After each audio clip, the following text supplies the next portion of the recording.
Olha, a gente sabe que muitos pais têm dificuldades para lidar com a separação sem prejudicar os filhos. Há casos de excessos até, em que um deles é impedido de conviver com os filhos. Para isso, a justiça tem um nome: alienação parental. Carla passou a infância e a adolescência sem o pai. Ela só o conheceu aos 19 anos. A minha mãe contava um monte de histórias que ele e a família dele não queriam ter contato, nos rejeitavam inteiramente, e depois eu fui descobrir que isso não era verdade. Imagina você, quando você descobre que sua mãe mentiu para você, você tem uma crise de confiança com relação a todas as outras pessoas, né? O trauma fez com que Carla se envolvesse com grupos que discutem a alienação parental, nome que se dá a qualquer ato para afastar o pai ou a mãe do convívio com a criança ou adolescente. A manipulação pode ser tanta que os filhos cedem à pressão psicológica e acabam eles mesmos rejeitando o pai ou a mãe. É a chamada síndrome da alienação parental. Esta psicóloga, especialista no tema, diz que com ou sem síndrome, as crianças que passam por essa disputa familiar ficam com sequelas. O grau de angústia que essa criança tem é muito elevado, então eles acabam apresentando uma série de sintomas e transtornos ligados a quadros de ansiedade, de angústia, de crise do pânico às vezes.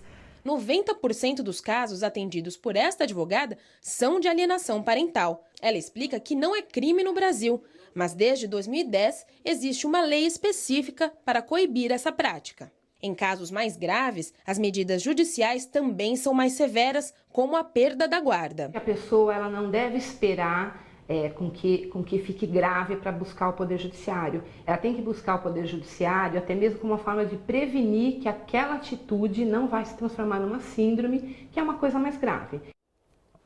Pois é, e já existe aqui em São Paulo um movimento que reivindica que a guarda compartilhada seja mais adotada pela Justiça.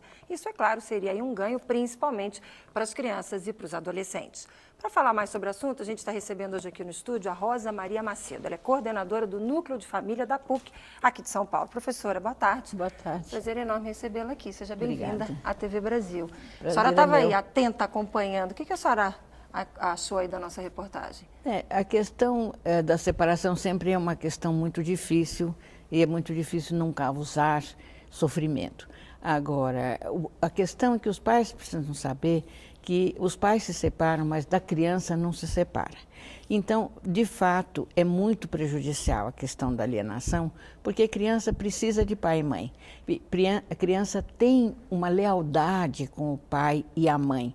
Então, se pôr contra um dos dois para ela é sofrimento. Uma coisa é a alienação, a outra é a síndrome de alienação. Queria que a senhora explicasse um pouquinho essa diferença. Esse nome síndrome de alienação seria justamente um diagnóstico psiquiátrico do que ela está vivendo.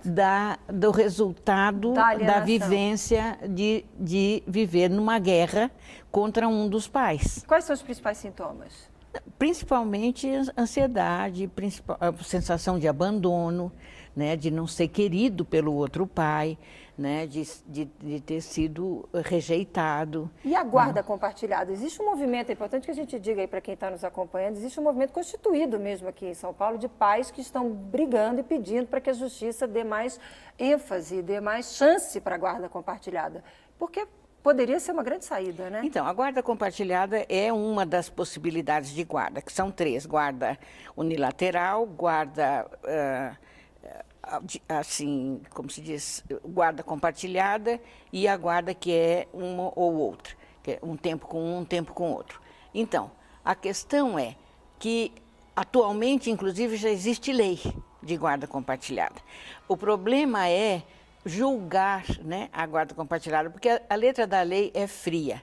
E, de fato, evidentemente que o ideal seria a guarda compartilhada, porque os dois pais teriam convivência com a criança.